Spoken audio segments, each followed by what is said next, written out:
Hello, this is Ralph MacDonald. Are you here? Are you here? Hey, we have nothing but heartfelt admiration and respect for every single listener and every married listener to the Paul Leslie Hour. Hey, we're bringing you an interview today from our radio archives with the late, great Ralph MacDonald. Now, this was recorded by telephone in 2008.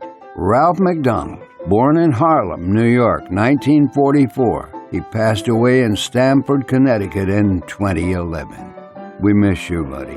In the interview, the legendary Ralph MacDonald checked in from New Orleans Jazz Fest to discuss his album, Mixty Motions. That's two words.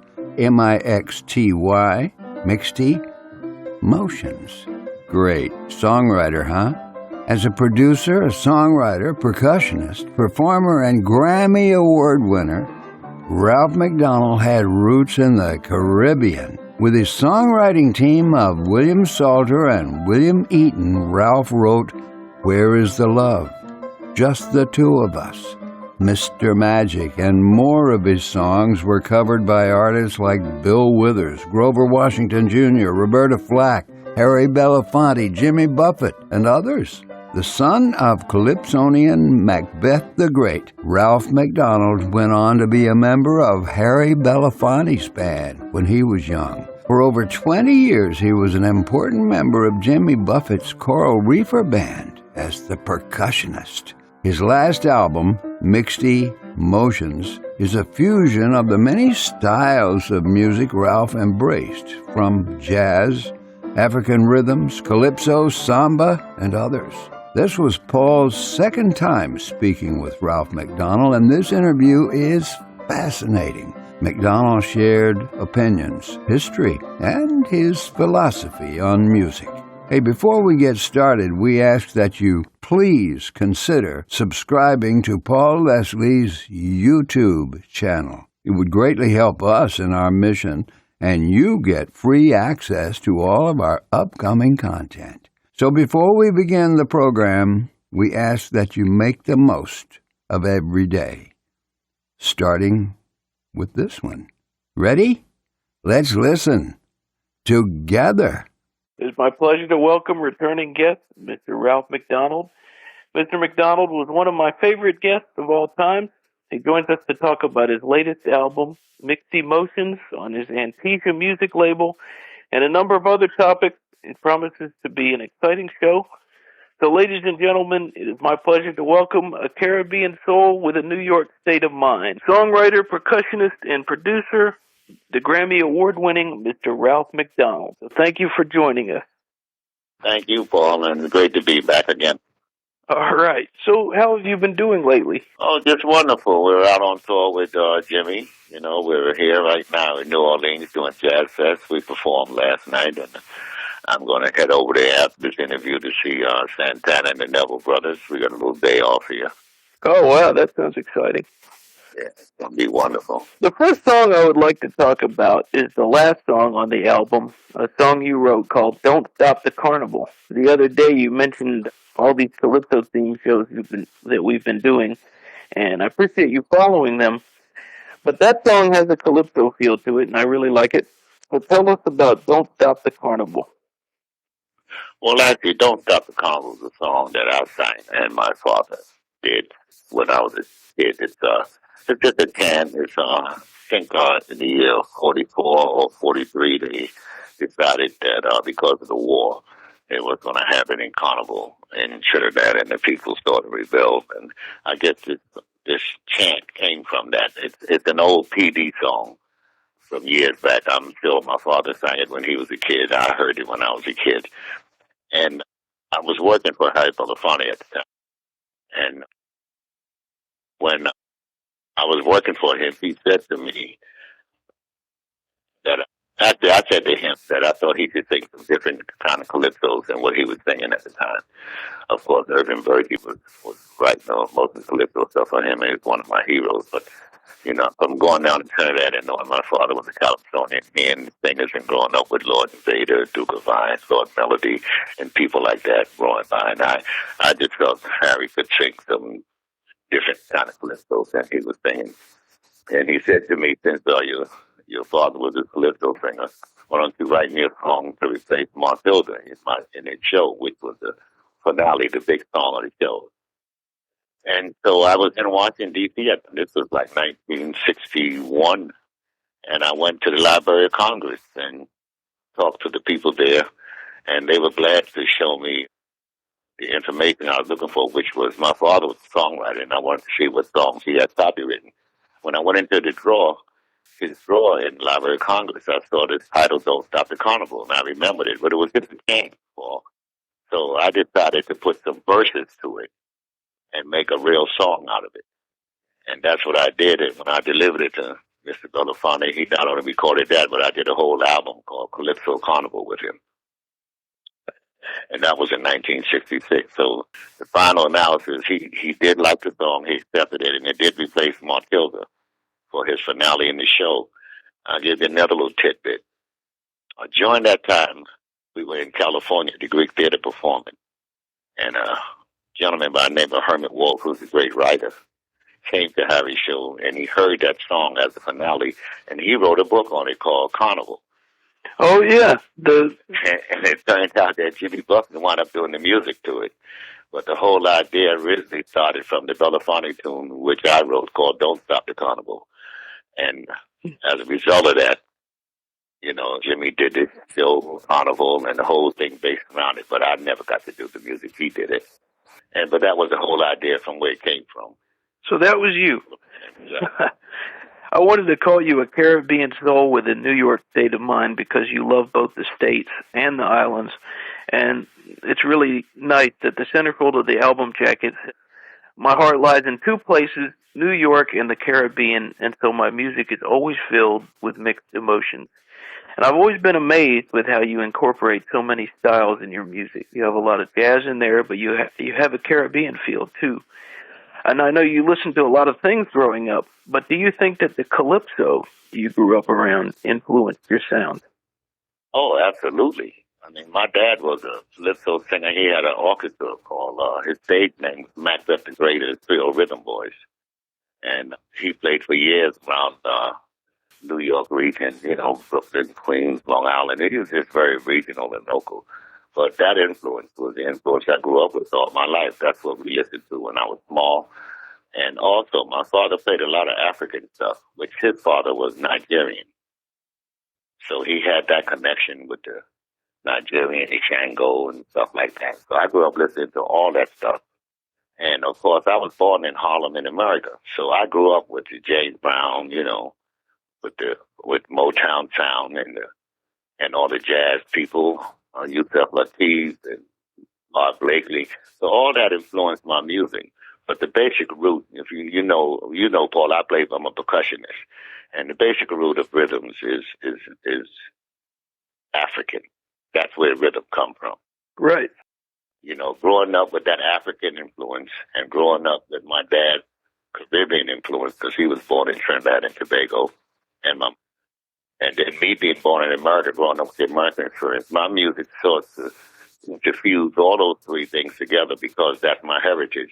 In 1978, I did an album called The Path, which traced my family back to Nigeria, and the music starts in Nigeria, it goes to the Caribbean, and it goes on to America, where I was born. So it's a 17-minute piece of my family's real history, and I'm really proud of that.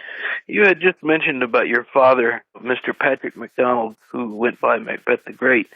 And with your father having been voted one of the top 50 calypsonians of the 20th century, you mentioned the last time you were on about the many greats that you got to meet, like Lord Invader, the Mighty Sparrow, Lord Melody, and others. Who do you think out there was the best? Well, it's hard to say who's the best, because, when you're talking about, it depends on what period of time you were involved in. Being a kid when I was younger, there was people like Roy Lyon, Lord Melody, Zeta, the Duke of Vine, Gerald Clark, people like that I grew up with and had a close relationship with in my time. But, when I listened to the music from the Caribbean, of course, it was Lord Melody and the Mighty Sparrow in those days. And you can't forget people like the Mighty Bomber, Mighty Terror. All these guys were great influences on the music and great musicians. So it depends on what time you grew up in. To say who's the best, I don't think you can predict that. Huh.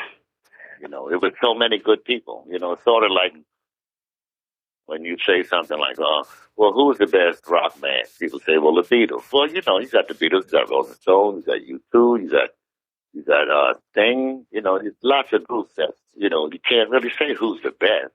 They're all great, depending on what time you came up in and what the music was at that time. I will always have a great respect for the Mighty Sparrow, Lord Kitchener. I mean, these are the giants of the giants to me because they have sustained their life and their career over a period of time that none of us get. Yeah, and you mentioned Kitchener, and I remember on one of your past albums the song Remember Kitchener, and that's in honor of Mr. Aldwin Robert, who is known to the world as Lord Kitchener. So, well, that was it, because the song is entitled "The World Will Remember Lord Kitchener." I mean, he stands out in my life, great influence on me and my music and the tradition at the time.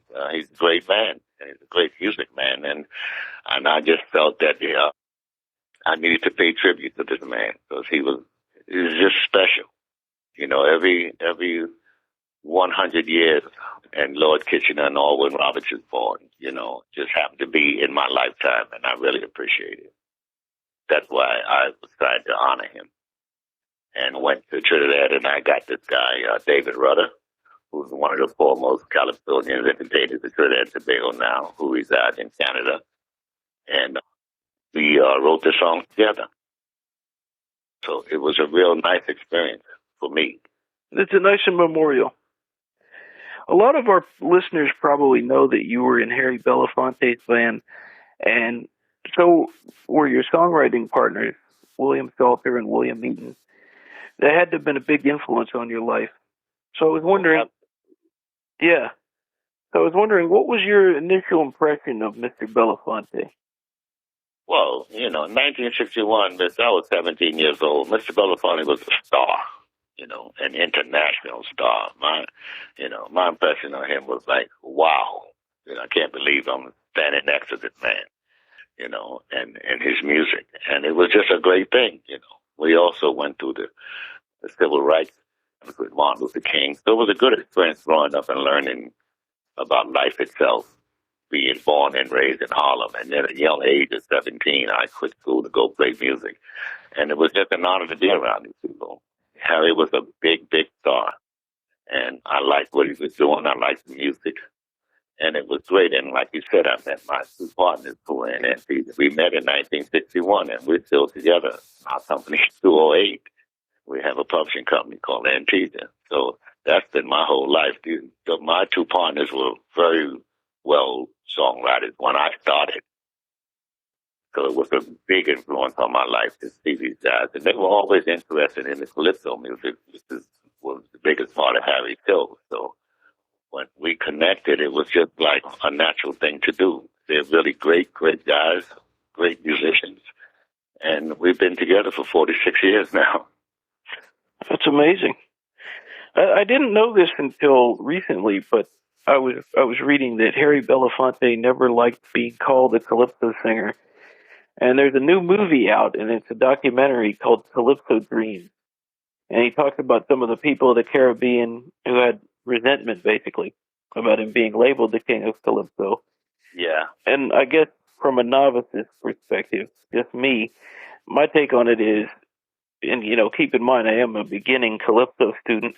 He may not have been a calypsonian, but he did bring that music to the world, the music of the Caribbean. And I think it made me personally aware of some of the calypsonians who wrote so many of those good songs. So I wanted to know, Mr. MacDonald, what is your take on that? Well, that I was there at the time. So right.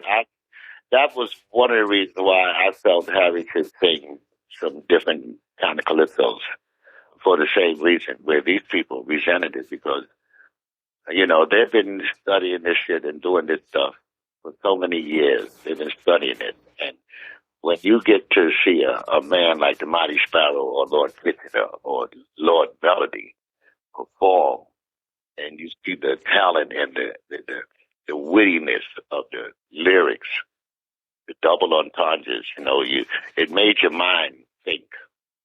And I wanted Harry to do that kind of stuff more, but he explained to me that, he wasn't interested in the local. In order to understand a lot of the old time calypsos, you have to be in Trinidad and Tobago to understand what was going on because, calypso was a form of news.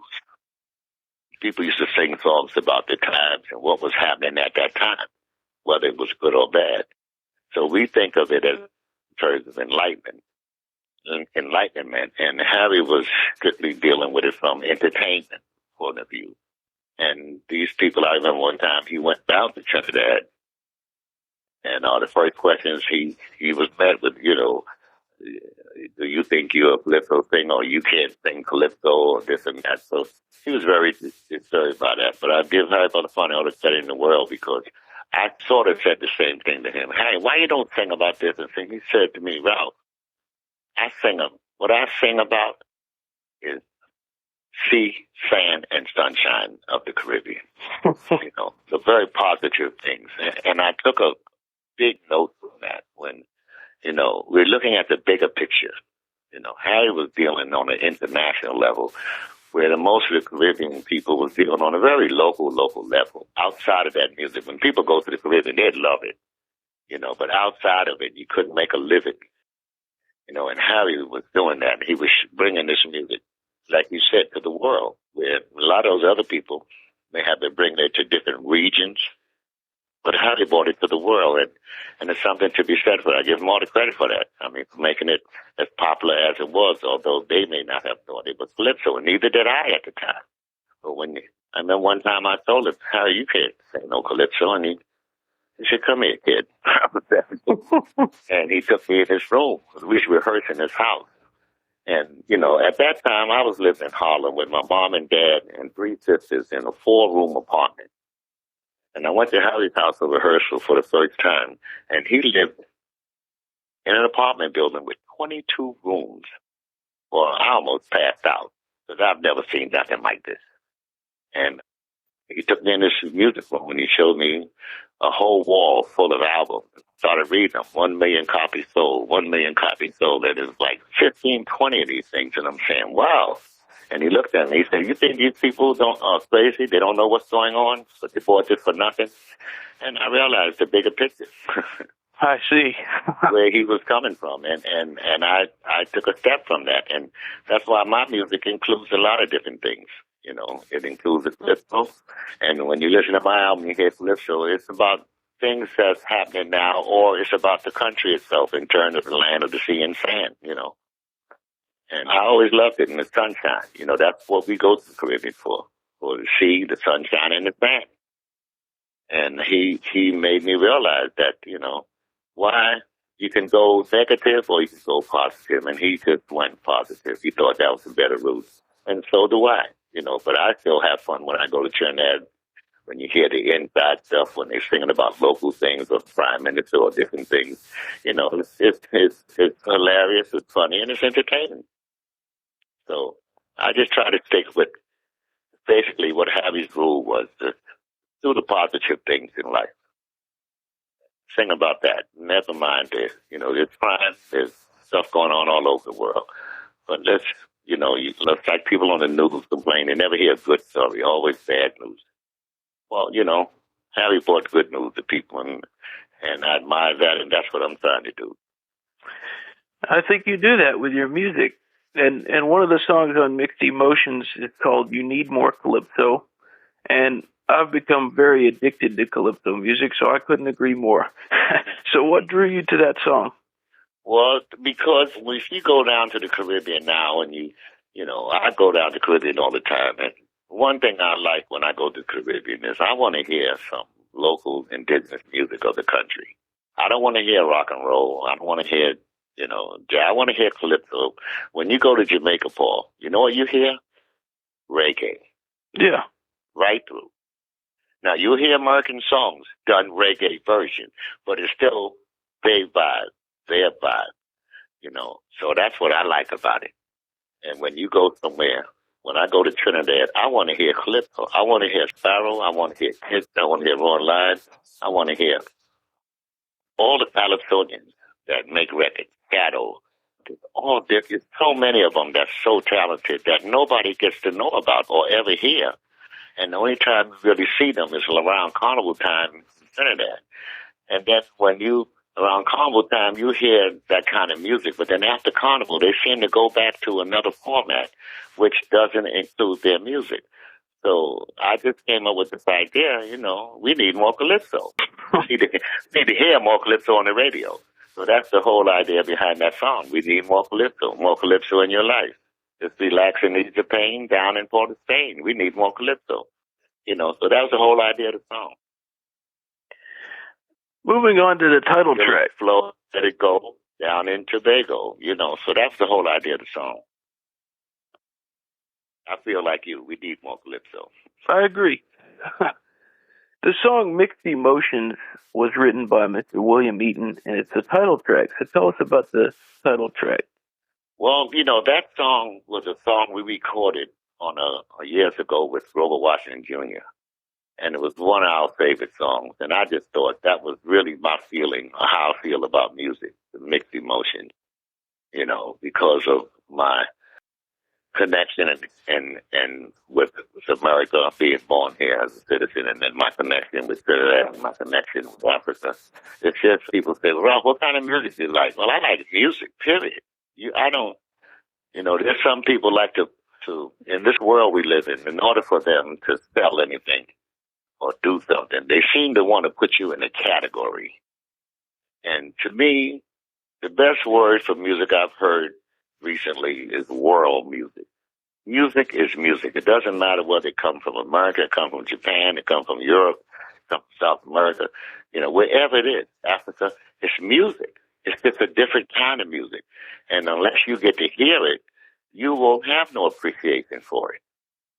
And I was lucky at a young age to work with a Harry Belafonte, who was an international star, which is a lot different than an American star, because we got to travel the world and see different cultures and hear different music at a young age. And we always try to emulate the local traditional music.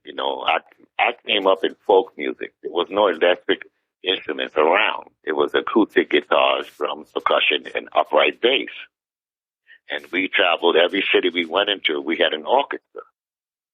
And they used to play an overture in the pit. So that doesn't go on today. Unless you're on Broadway, time you hear an orchestra. So, we did our shows like that. So I grew up in which we used our ears a lot. There wasn't no electronic headphones on the stage and this and that.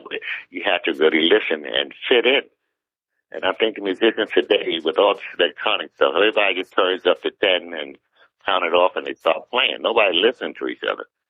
When you listen to each other, you're making a much more nicer planned music, because what somebody else plays will affect what you do. What you do will affect what the other musicians do. And in the days of recording now, I'll go to a session and I'm the only musician there. And I ask the guy, well, what are we doing? Oh, well, he cut some tracks on a computer and he brought me in to give it that human element. Well, what is human element? If something is dead, it's dead. I don't care who you bring back. They're not going to bring it back to life. Music is like your heart. It doesn't beat the same all the time. It doesn't have a certain amount of beats to the. Your heart may be slower right now or faster at a certain time. That's what life is about. And music is the same way.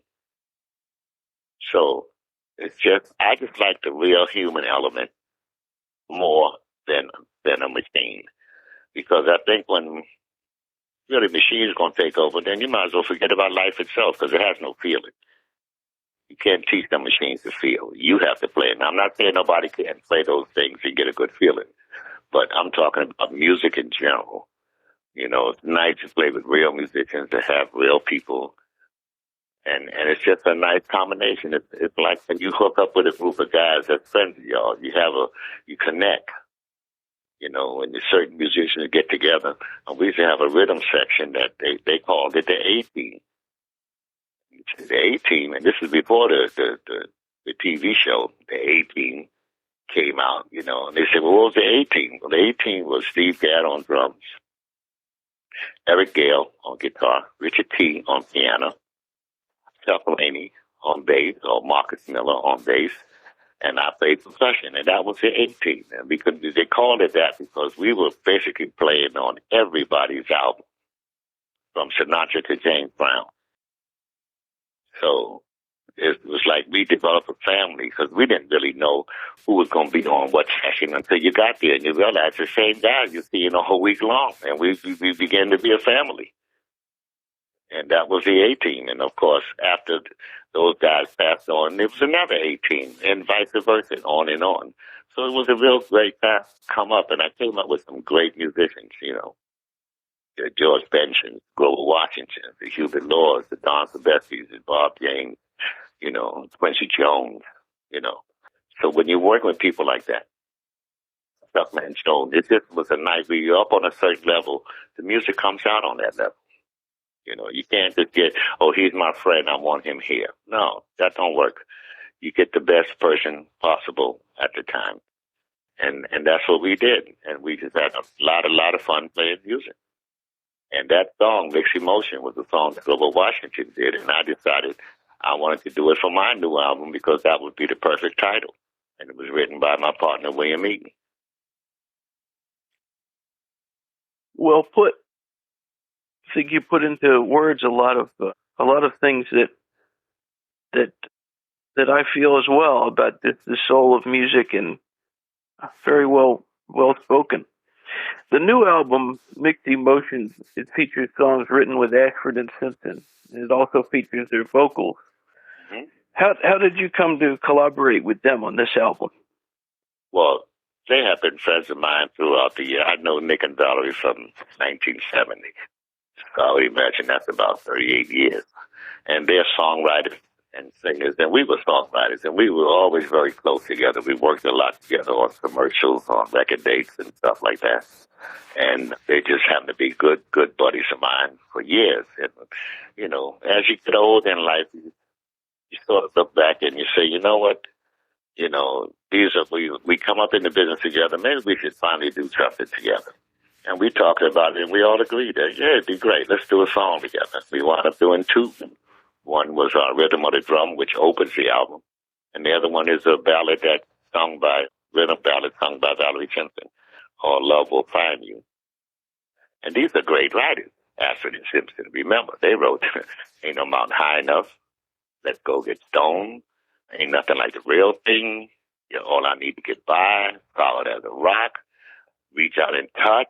I mean, it's ridiculous, you know, that these people, we came together, and you know, I remember them taking me to their church, and I grew up in Harlem, and they took me to their church in Harlem, and it was just an experience I can't today explain. It was just amazing. I've been going to church all my life. I grew up as a sort of Catholic Episcopalian, and my church was nothing like their church. You know, I really dreaded going to church because my church, they spoke Latin. I didn't understand what the hell they were saying. Not a clue. And the music I thought was the spookiest music I've ever heard. You walk in the church and they playing no, no, no, no, no, no, no, no, no, no. I was looking for Dracula to come out at any minute. You know. And then I went to Nick and Valerie's church, which is like a Baptist gospel church, and I was disgusted. I didn't bring my conga drum or tambourine. It was just unbelievable. And the main thing that really got me was that the preacher talked in my church. I didn't know what he was talking about. In that church, that preacher spoke about what was happening in the community of Harlem at the time and what we need to do as a people and as a community. I mean, I really connected with church. And it was just amazing. I remember when I went to my Catholic church, my mom used to give us like a quarter to put in the little, they had envelopes to put in and you give to the church every Sunday. And it was me and my two sisters, and we sold that 75 cents. We were poor. We mom and them couldn't afford that, but they did because they believed in the church. And when I went to Dickens Gallery Church, and after I heard the music, and after I heard the sermon, and they passed the plate, I put $100 in the plate because I was touched. It meant I was, it's just, in all the years of going to my church, I was never touched like that. Never. And one day I went to their church, and it changed my whole life around. So, you just have to keep your mind open, because a lot of stuff you learn when you get older, you learn that this is not it. This is not the only way. This is a way. But there's other ways that you can do much better. And that's what got me interested. So I really take my hat off to Dick and Val, because not only they made me feel good, but they helped my spirit to grow. And we just decided, hey, come on, let's do something together before we all leave this earth. And we agreed, and we did it, and I thought it came out fabulous. Yeah, I think so too. You mentioned the song Rhythm of the Drum that opens up the album. The first song, Rhythm of the Drum, and it was written with Ashford and Simpson. Right. Well, actually, we wrote the music, and they wrote the lyrics to that song. And the music was done by my son, Anthony MacDonald. It wasn't done by William Salter Eaton and myself. It was done by my son, Anthony. Yeah, I noticed a few of the songs on the album were credited. Well, I have two boys. One is Anthony, and the second one is Atiba, and both of them are into music right now. My second son right now is in college in Miami studying to be an engineer in music and the music business. And my older son, he just happened to be around all the time, and he just developed a little style. I did another song of his on a previous album called When the Well Runs Dry, and another song that he had written for me on the previous album. So he's, slowly but surely getting into it. And when I find something, I feel something that can relate to what I'm doing, I try to do it just to give them some inspiration. But I think my son did so well that I had to put it as number one. It's the Rhythm of the Drum, because it fits right in with what I'm doing. Yeah. I thought at first it might have been a cover or another version of that other song, Sound of the Drum. Oh, yeah, no. But there's a totally different song. Absolutely. But back to the Mixty Motions album, I've noticed a lot of these Caribbean guys are real romantics. And judging by your songs, I would guess that you're a romantic kind of guy. Well, that's it. I really am. I mean, people always say, man, why do you write? I like to write about, what else is there in this world except love? What world? I think Burt Bacharach and Hal David said it best in their song, "What the world needs now is love, sweet love." We have a song called "Faith" that Roberta Flack recorded, and the verse says a line, love is the answer, but nobody's buying. So I just, again, learned that from Belafonte. I just like to write about positive things, because I remember writing a song one time, "Never Trust a Woman." Well, who wants to hear that?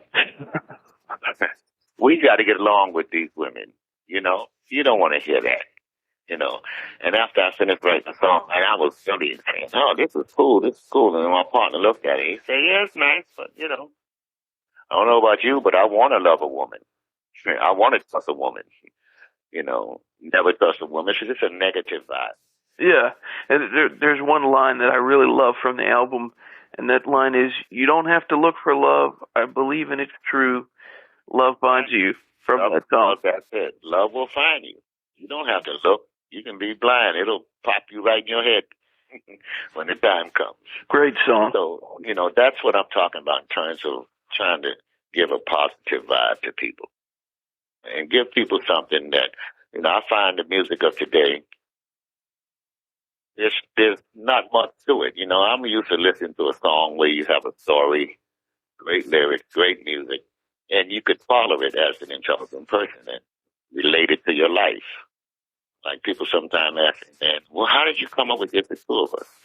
Well, we came up with just the two of us because that was the logo for Trinidad and Tobago's Forest Board at one time. And a friend of mine named Joe Brown came and put stickers up all over my studio on Broadway. Just the two of us, Trinidad and Tobago, just the two of us. And I kept seeing that every day, and this idea just came, hey, that's a great title. And that's how we wrote the song. But a lot of people, the song actually started about Trinidad and Tobago, those two islands. Oh, wow. Around 1980, 81, Tobago was talking about succeeding away from Trinidad. And it was such a lovely country.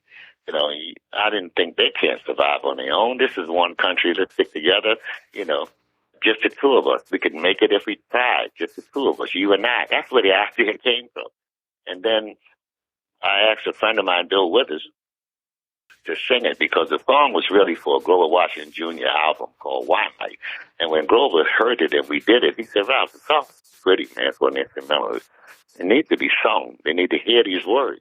And I asked him, well, who do you think should sing it? And he said, Bill Withers. I said, do you know him? He said, no. I said, well, he's a good friend of mine. I called him up. We had already cut the track. He said, Ralph, send it to me. If it's in my key and I could sing it, I'll gladly do it. And sure enough, it was in the key he could sing in, and he agreed to do it.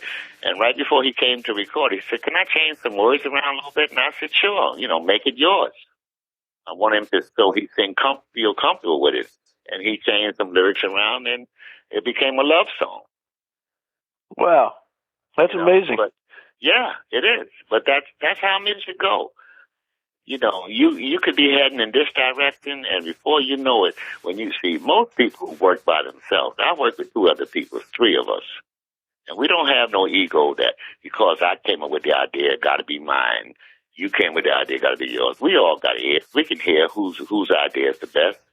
And you listen to it and you say, yeah, that's it. Right. We all agree on it.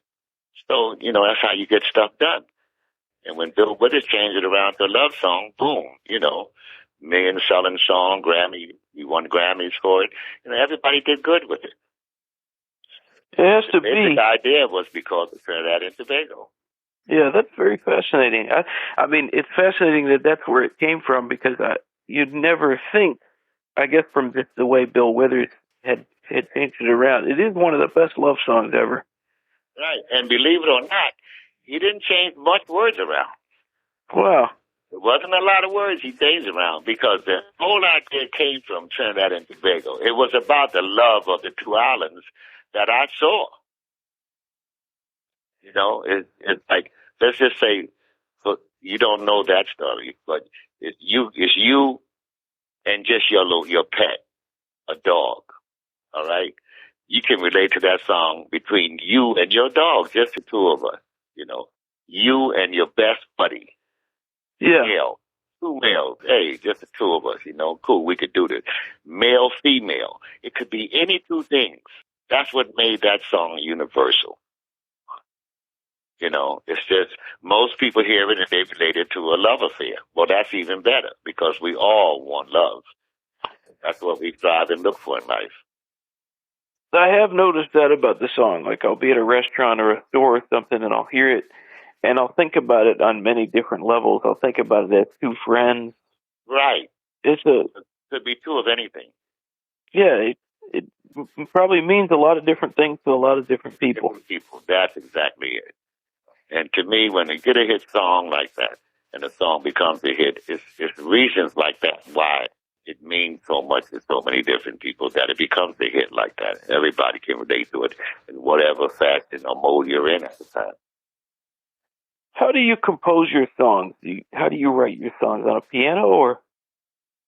Man, it's no set way. I didn't never study music in school, so I can't sit down and say, well, tonight I'm going to sit down and write a song. It doesn't go like that. I'll be riding in my car. I'll be on my bicycle. I'll be at the beach, water skiing or something, and an idea comes into your head. And you just put it down into the computer of your head, and you hopefully, when you get to the land, you'll remember. There's a lot of great ideas I've had. When I got to where I got to a pencil and paper, I couldn't remember what it was. So right now, I always walk around with a little record device. If I get an idea, I just speak it into the system.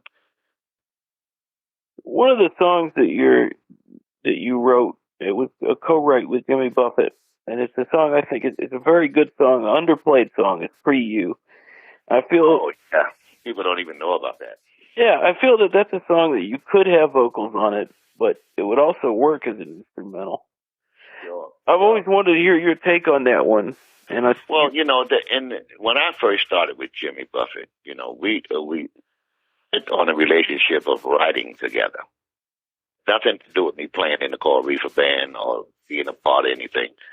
From my perspective, it was about us. Right? I had hit songs out. I won 3 Grammy Awards, and he wanted some more Caribbean feeling songs and this type of song, and he just wanted some different. And that's how we got together. And the first song we wrote together, actually, in St. Bart, about 1982, was a song called Creola. And he recorded it, and it was a low money hit for him. And matter of fact, Madera Shakur did a new album, and that's one of the songs that they picked. They had the competition on the internet, which Jimmy Buffett song would they like to see Madera sing, and that came in the top 3. So that's how that got on her brand new album to be released soon. But that was the first song we've written. And then after that, we wrote Pre-U together. But he wanted to go into a jazz vein. And people don't know, if you listen to Pre-U, you're hearing Grover Washington Jr.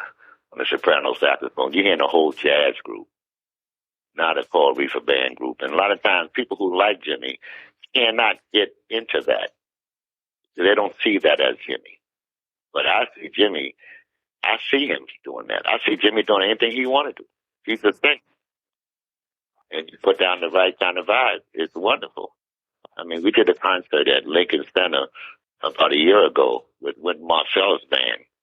And Jimmy did Creola, and he did a song called What It Means to Leave New Orleans. And it was fabulous. Yeah. It's like people don't realize that he does that kind of stuff.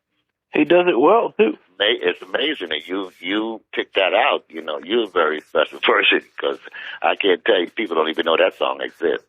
But it was also put on ballad boats and beaches and bars, and that did quite well. So. I think that they're missing something. But what about a question kind of about Jimmy? He discusses your album, The Path, in his book, The Autobiography: A Pirate Looks at 50. I was wondering, does Mr. Buffett keep up with the albums you release? Does he comment on them? Oh, yeah. Well, that particular album, The Path, at that time, my engineer who records my album is his engineer, a gentleman by the name of Elliot Schreiner, one of the great engineers in the business today. And he had told Jimmy about this album and played it for him, and Jimmy just loved it and loved the rhythms and the stuff, because that was the piece I did on my family history. So it started off in Africa and had lots of African rhythms, and then it went to Caribbean and then commercial. Jimmy really liked that part of it, because in the beginning of the song, The Path, it started off in Nigeria. Well, Nigeria didn't have French horns and trumpets and stuff like that. They had log drums and different metal sounds. And when you hear that album in the beginning, it sounds foreign to you because it's African and you're not kind of used to that music. But as it go on, the same rhythms change into a Caribbean rhythm, and then it changes into an American rhythm. And when it gets to part 3, which is where I was born in America, where we have people like Randy Brecker, Michael Brecker, David Sanborn, Barry Rogers playing horns, a real jazzy funk thing. It's like, hey, this is what we hear today in the music. It's got Bob James doing the solo on the synthesizer. It's like, hey, this is this is cool. But in the beginning, when you heard it, it didn't sound, it sounded foreign. And you see, as the music progresses and as life progresses, you see that the more things change, the more they change. And the basic, it's because of the rhythm, the basic rhythm. And and Jimmy just freaked out on it. And he loved it, and that's how he decided to call me to write songs together with him. And then after that, he said, hey, man, I would love to have you in my band. I want some of this rhythm in my band. And I told him point blank, Jimmy, I'm doing Grover Washington, George Benson, Quincy Jones, Sinatra. I don't think I could do this. He said, well, why don't you come out and try it for 2 weeks? I said, fair enough. And I came out and tried it for 2 weeks, and that was in 1966, and I'm still here. Huh. I mean, 1986. 86, yeah. Well, And I came out for 2 weeks, and I realized, and I told him, I don't think I had no fun. I'm having more fun than I ever did. This Jimmy Buffett gigs remind me of the days with Harry Belafonte. Our highlight of the days was getting to the theater to do the show. That was the highlight. Wow. We couldn't wait to get to the theater to do the show. That was our highlight of the day. And working with Jimmy is the same kind of vibe. I'm just fortunate that I enjoyed it in the 60s with Harry. I enjoyed it in the 70s with Roberta Flack and Washington Jr. I enjoyed it in the 80s with Quincy Jones, enjoyed it in the 90s with Buffett, and here we in the 2000s, and I'm still enjoying the same thing, and I feel very blessed and thankful and like that. I'm playing music because to me it's like hitting a jackpot every week. You're doing something you love, and I truly love music because too many of my friends and people I know go to work every day hating their jobs. And I can't figure out how can you be productive and you hate what you're doing. So I'm really lucky and fortunate, and I feel blessed that doing what I love to do, which is music. Well, he has allowed me to do that. And it's amazing to me all the things that you've brought to the world, and I hope you don't think I'm kissing ass, but you've brought a lot of joy to a lot of people. Those songs, I know that those songs they connect with people on many levels. And whether you're playing with Jimmy Buffett or anybody else, or when someone's walking through a store or they're at a restaurant and they hear one of these songs, they feel something. So, I have to say I appreciate it. And as this show, as always, it's going out worldwide. So in closing, what would you like to say to those listening in? I'd just like to say, if you have a chance, give my music a listen. I think you're used to hearing a lot of these same songs by other people. And people just forget that when my albums first came out, Paul, they were all on vinyl. But since the advent of CDs, because I own all of my albums, I can release them under this new format called CDs, and they're doing quite well. Sound of the Drum, The Past, Counterpoint, Reunion, Just the Two of Us, Fort Pleasure, Trippin', Homegrown, and now Mixty Motions. So all you have to do is go on RalphMacDonald.com, and you can get to listen to some stuff, all the stuff, and get to pick what you like.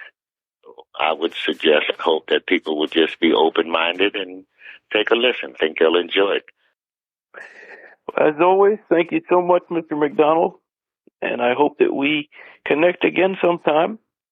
I hope so too, Paul. It's been fabulous, and love what you're doing. Thank you, sir. So you got some great people. I heard the Urban Birds interview. I heard the Flipper Rose interview. I thought it was fabulous. Wow, thank you so much. Well, I might see you in Atlanta, and again, thank you very much. Okay, you take care. All right, thanks so much. Thank you. Have a good one. Have fun tonight. Okay. See you in Atlanta, Paul. I hope so. Okay. All right, bye-bye. Bye-bye. We thank you and appreciate you dropping in for the Paul Leslie Hour today. You can help the Paul Leslie Hour in our mission to provide independent media content like this by visiting www.thepaulleslie.com/support. We truly thank you. This is your announcer speaking. Performance of The Entertainer intro song and Corina outro song, courtesy of John Primorano. Well, that's it for today. So until next time, be safe and be good.